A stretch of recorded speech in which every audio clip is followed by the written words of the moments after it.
As you can see, it takes a lot of practice, even for top players like this, to keep the rally going without making an error. For all net shots require great delicacy of touch, something that's not easy to achieve, particularly with the plastic shuttlecocks that's all most players can afford to buy these days.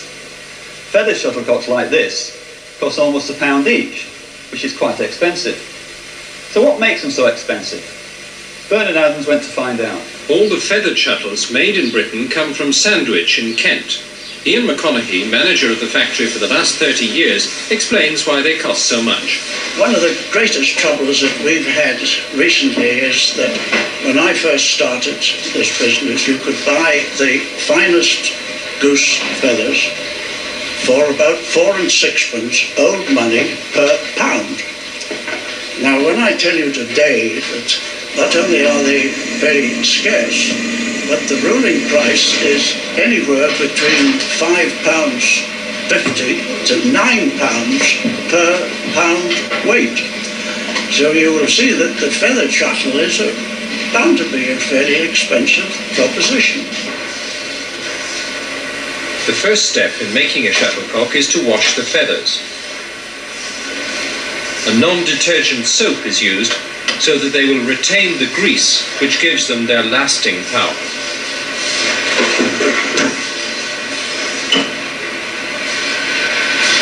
The best come from Europe, but they're scarce, and nowadays most come from the Far East and from China in particular.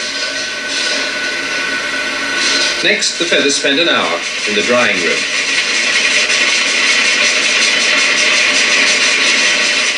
From the drying room, they go off to be sorted individually by hand.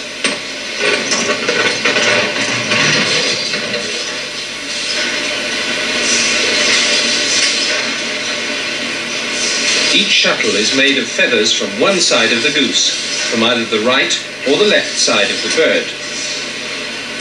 As she works, the sorter keeps the right side feathers in her right hand and the left side feathers in her left hand. Substandard feathers are rejected. Next, the selected feathers are punched out into their final shape.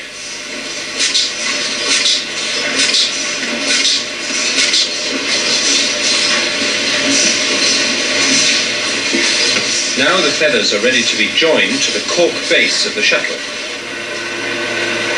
The bases are made from raw cork bottle stoppers, which are precision-shaped to a tolerance of 1/10,000th of an inch. Next, the bases are covered with leather and then trimmed by a process which the manufacturers, who keep a keen eye on their Far Eastern competitors, like to keep secret. After each base has had 16 holes drilled in it, it's ready to receive the feathers.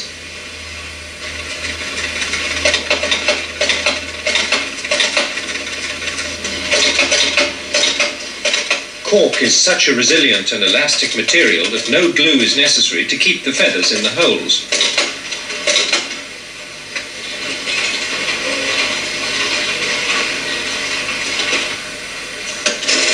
In the early days of badminton, the feathers on the shuttlecock were not stitched together, but nowadays 2 rows of machine stitching are put round each shuttle.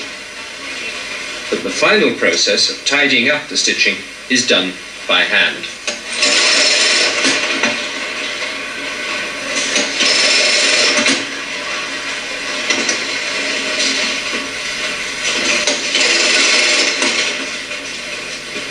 Precise and careful manufacture and good raw materials are needed for the shuttles to fly consistently. This makes them costly, but can the cheaper plastic shuttle ever be as good? Does the future of badminton lie with plastic or feathered shuttles? Oh, both.